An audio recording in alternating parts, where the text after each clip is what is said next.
L'illumination doit être l'expérience de la vie de tout chrétien. Cette illumination consiste à recevoir la lumière de Dieu. C'est ce qu'on appelle la vision spirituelle. La révélation est ce que Dieu nous donne. Elle est un don objectif.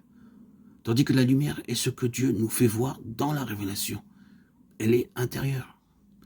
La vision est ce que nous voyons lorsque la lumière de Dieu brille sur nous.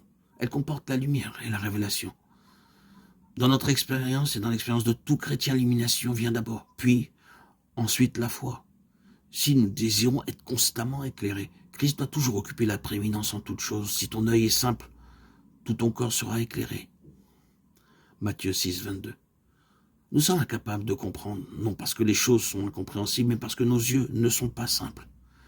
Heureux ceux qui ont le cœur pur, car ils verront Dieu. Matthieu 5, 8. Le cœur doit donc être pur. Si quelqu'un veut faire sa volonté, il connaîtra si ma doctrine est de Dieu, ou si je parle de mon chef.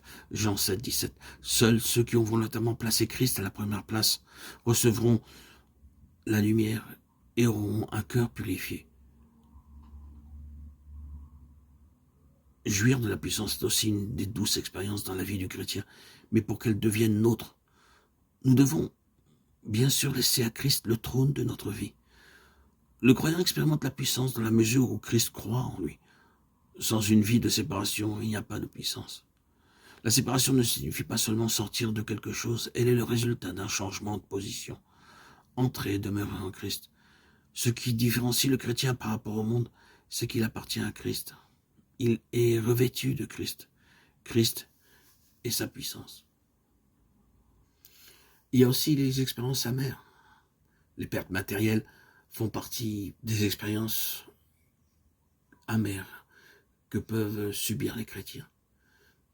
D'une manière générale, les croyants semblent avoir des difficultés financières. Dieu désire par ce moyen, d'une part, leur montrer leur inaptitude à poursuivre d'anciennes occupations devenues maintenant inutiles. D'autre part, pour des raisons spirituelles, Dieu désire les éduquer plus particulièrement à ce sujet.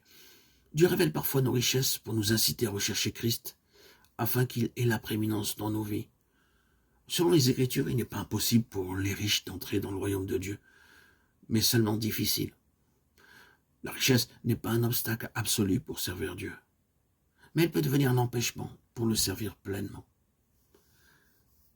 Jette ton trésor dans la poussière et le Tout-Puissant sera ton trésor.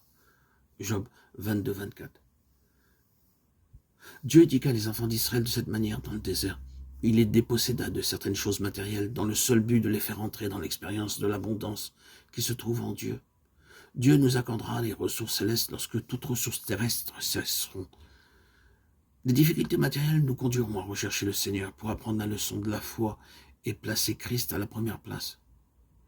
Lorsque nous sommes confrontés avec les difficultés, croyons qu'elles sont permises par Dieu et réjouissons-nous. Toutefois, ne les désirons pas, parce que Satan est toujours capable de les amplifier.